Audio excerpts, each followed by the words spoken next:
Hello friends, welcome to plum in friend. ICC cricket world cup 2027 tournament structure అయితే ఈసారి మారిపోబోతుంది. మనకి social మీడియాలో అయితే వార్తలు అయితే వస్తున్నాయి. ఈసారి టోర్నమెంట్ లో మొత్తం 54 మ్యాచ్లు అయితే జరుగుతాయి. అందులో 3 భాగాలుగా టోర్నమెంట్ అయితే విభజించారు. స్టేజ్ 1, స్టేజ్ 2, స్టేజ్ 3, ఆ తర్వాత సెమీఫైనల్స్ అండ్ ఫైనల్స్. ఇందులో మొత్తం 14 టీంలు అయితే క్రికెట్ వరల్డ్ కప్ అయితే క్వాలిఫై అవుతాయి.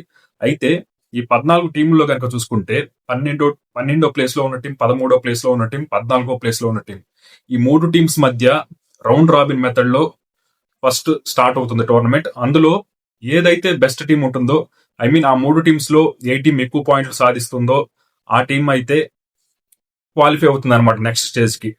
అంటే ఫస్ట్ 11 టీంలు ప్లస్ అక్కడ క్వాలిఫై అయిన టీం, మొత్తం 12 టీమ్స్ ని ఆ తర్వాత గ్రూప్ స్టేజ్ లో 2 భాగాలుగా విభజిస్తారు. గ్రూప్ ఏ లో 6 టీమ్స్, గ్రూప్ బి లో 6 టీమ్స్. అయితే ఆ తరువాత ఆ టీమ్స్ మధ్య రౌండ్ రాబిన్ మెథడ్ లో మళ్ళీ టోర్నమెంట్ జరుగుతుంది. గ్రూప్ ఏ లో మొత్తం 6 టీమ్స్ ఉంటాయి కదా, ఆ 6 టీమ్స్ లో ప్రతి టీం మిగిలిన టీమ్స్ తో మ్యాచ్లు ఆడుతుంది. అలాగే గ్రూప్ బి లో కూడా ప్రతి టీం మిగిలిన టీమ్స్ తో మ్యాచ్లు ఆడుతుంది. దాంతో గ్రూప్ ఏ లో టాప్ 3 ప్లేస్ లో ఉన్న టీమ్స్, అలాగే గ్రూప్ బి లో టాప్ 3 ప్లేస్ లో ఉన్న టీమ్స్ అయితే నెక్స్ట్ స్టేజ్ కి అయితే క్వాలిఫై అవుతాయి. ప్లస్ ఈ 2 టీమ్స్ లో గ్రూప్ ఏ లో ప్లస్ గ్రూప్ బి లో 2 టీమ్స్ లో ది బెస్ట్ టీం ఇంకోటి ఉంటుంది కదా,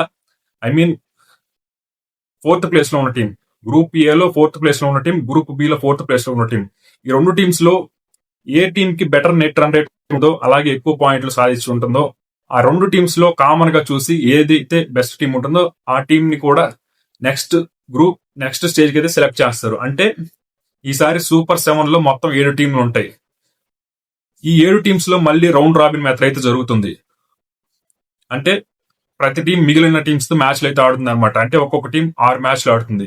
ఆ తరువాత టాప్ 4 లో ఉన్న టీమ్స్ అయితే నెక్స్ట్ సెమీఫైనల్స్ కి అయితే క్వాలిఫై అవుతాయి. ఆ తర్వాత సెమీఫైనల్స్ లో మనకు తెలిసినట్టుగానే ఫస్ట్ ప్లేస్ లో ఉన్న టీం, 4th ప్లేస్ లో ఉన్న టీం సెమీఫైనల్ 1 ఆడతాయి. అలాగే సెకండ్ ప్లేస్ లో ఉన్న టీం, థర్డ్ ప్లేస్ లో ఉన్న టీం సెమీఫైనల్ 2 ఆడతాయి. గెలిచిన టీమ్స్ అయితే యాజ్ యూజువల్ గా ఫైనల్స్ అయితే ఆడతాయి. కాబట్టి ఈసారి టోర్నమెంట్లు అయితే చాలా మార్పులు అయితే చేశారు. కాబట్టి ఈసారి 2027 వన్డే వరల్డ్ కప్ అయితే చాలా ఇంట్రెస్టింగ్ ఉండబోతుంది. మరి ఈ మార్పులపై మీ అభిప్రాయం ఒకసారి కామెంట్ సెక్షన్ లో కామెంట్ చేయండి.